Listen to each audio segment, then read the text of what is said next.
শিক্ষার্থীবৃন্দ, আসসালামু আলাইকুম। আশা করি আল্লাহর রহমতে ভালো আছো। চলো আজকে আমরা সমান্তর ধারার শেষ পদ দেওয়া আছে এমন ধারার আমরা সমষ্টি নির্ণয় করব।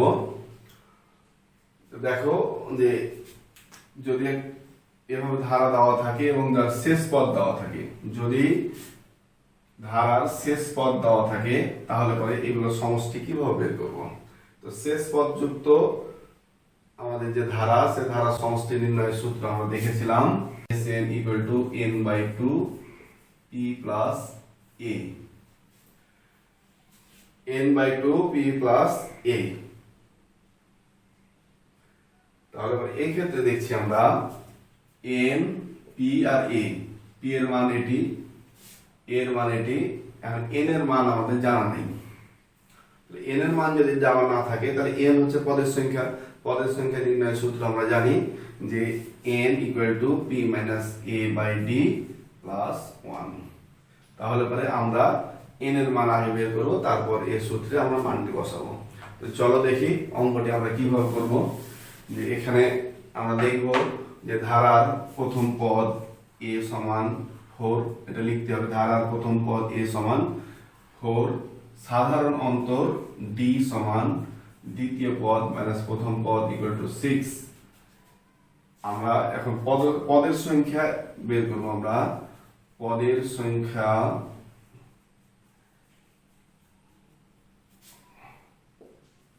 n equal to পদের সংখ্যা n equal to p minus a by d plus 1। এখানে পদের সংখ্যা শেষ পদ আমাদের দেওয়া আছে। শেষ পদ p সমান 130। তাহলে আমরা দেখব যে 130 মাইনাস a এর মান হচ্ছে 4, d এর মান হচ্ছে 6 প্লাস 1 ইকুয়াল টু 126 বাই 6 যোগ 1 সমান এখানে হচ্ছে 21 প্লাস 1 সমান হচ্ছে 22। দেখলাম 6 কে 6, 6 দিন 12, 21। তারপরে 21 যোগ 1 সমান পদের সংখ্যা আমরা পেলাম 22। পদের সংখ্যা যদি আমার 22 হয়ে থাকে তাহলে পরে আমরা সমষ্টি নির্ণয় করব। এবার সমষ্টি নির্ণয়ের সূত্র আমরা জানি যে Sn equal to n/2 p plus a। অতএব S 22, আর পদের সংখ্যা জানি 22, n এর মান হচ্ছে 22/2, p এর মান হচ্ছে 130 যোগ a এর মান হচ্ছে 4। তাহলে এখানে কাটাকাটি করলে আমরা পাবো 11। কাটলো হয় না কাটলো হয়, অসুবিধা নাই। এখানে গণিত 134। এখানে আমরা জানি একটি কথা যে আগে বন্ধনের কাজ করতে হয় তারপর বাইরে। এখানে সমষ্টি নির্ণয়ের ক্ষেত্রে এগুলো খুব একটা সমস্যা করে না, কারণ এখানে এটা পৃথক জিনিস, এই অংশটুকু পৃথক জিনিস। আমরা এই সময়গুলোতে কাজগুলো করতে পারি, কিন্তু সরলের ক্ষেত্রে করতে পারবো না। তাহলে পরে আমাদের দেখি যে 4 11 44, হাত থাকে 4, আর 3 11 33, আর 4 37, হাত থাকে 3 11 11 3 14। তাহলে আমরা পেলাম 1474। 1474। তাহলে আমরা সমষ্টি পেলাম, এই ধারার সমষ্টি হচ্ছে আমাদের 1474। তাহলে অ্যান্সার আমরা লিখতে পারি এভাবে।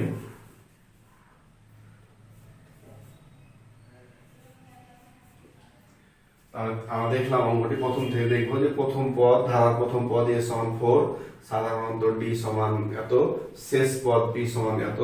পদ সংখ্যা বের করবো আমরা। পদ সংখ্যা বের করার পরে আমরা সমষ্টি Sn সময়টা বের করবো। বাংলার কথাগুলো আমি লিখলাম না, তোমরা যখন অঙ্ক করবে তখন অবশ্যই কথাগুলো লিখে নেবে। এদিকে আর অন্য একটা নিয়ম করা যায় অঙ্কটি, সেটি হচ্ছে যে a সমান আমরা পেলাম 4, d সমান পেলাম 6, আর n পেয়েছি আমরা 22। এটি আর একটি সূত্র আমাদের আছে, Sn সমান n/2 twice a plus n minus one into D. এই নিয়মে অঙ্কটা করা যায়। n সমান হচ্ছে 22/2, 2 × 4, n এর মান হচ্ছে আমাদের 22 বিয়োগ 1 সমান d এর মান হচ্ছে 6। তাহলে আমরা পেলাম 11, 4 দুগুণে 8 যোগ 21 গুণিত 6।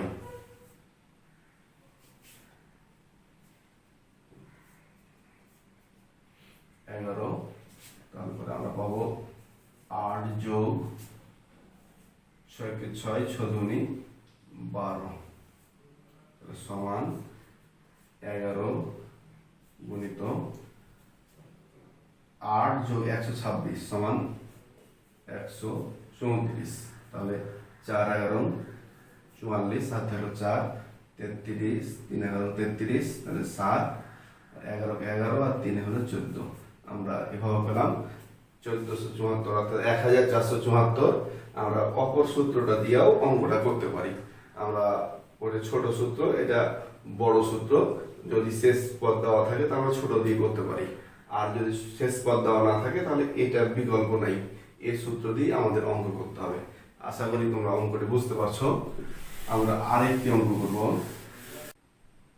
29 যোগ 25 যোগ 21 dot dot dot dot minus 23 সমান কত?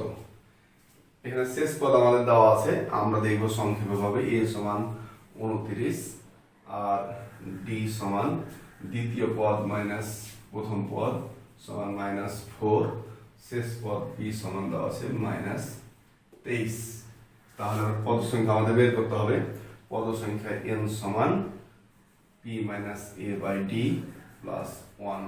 কারণ p এর মান -23, এর মান -29 বাই d এর মান -4 প্লাস 1।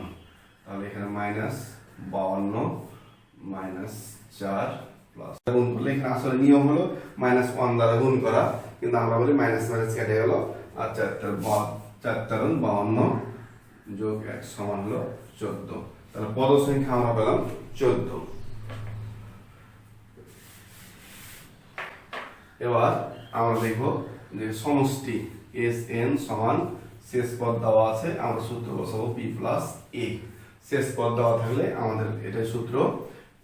আচ্ছা, n অতএব এত 14, S14 সমান n এর মান 14/2, p এর মান -23 যোগ এর মান হচ্ছে 29। তাহলে এটা পাবো আমরা 7, আর এখানে গণিত 29 থেকে 14, চিহ্ন দুই রকম, তাহলে বিয়োগ হবে। বিয়োগের ক্ষেত্রে বড়টা থেকে ছোটটা বাদ দিলে 6, বড়টার চিহ্ন প্লাস আছে বসিয়ে দিলাম, তাহলে পেলাম 42 42। আমরা সমষ্টি পেলাম 42। তাহলে পরে আমরা এই নিয়মে অঙ্কটি করতে পারি 42। আমরা এই সূত্র দিয়েও অঙ্কটি করতে পারি। n/2 twice a plus n minus 1 into d। এখানে আমরা যদি মান বসাই তাও 42 পাবো। যা হোক, আমরা দুটা নিয়মে অঙ্ক করলাম। শেষ পদ দেওয়া থাকলে দুটা নিয়মে সমষ্টি বের করা যায়। তোমরা যেটি পছন্দ করবে, যেটি ভালো মনে করবে, যেটি সুবিধা মনে করবে সেটি করবে তোমরা। এবং যাই করো না কেন, দুই সূত্র গুলিয়ে দিবে না। শেষ পদ দেওয়া থাকলে আমরা দুটাই নিয়ম বের করতে পারি, আর যদি শেষ পদ দেওয়া না থাকে তাহলে অবশ্যই এটি ছাড়া এটি আর ব্যবহার করা যাবে না। তাহলে পরে আমরা বুঝতে পারলাম যে এই ধরনের শেষ পদ দেওয়া থাকলে সমষ্টি কিভাবে নির্ণয় করব। আশা করি বুঝতে পারছো। সুস্থ থাকো, ভালো থাকো। আসসালামু আলাইকুম।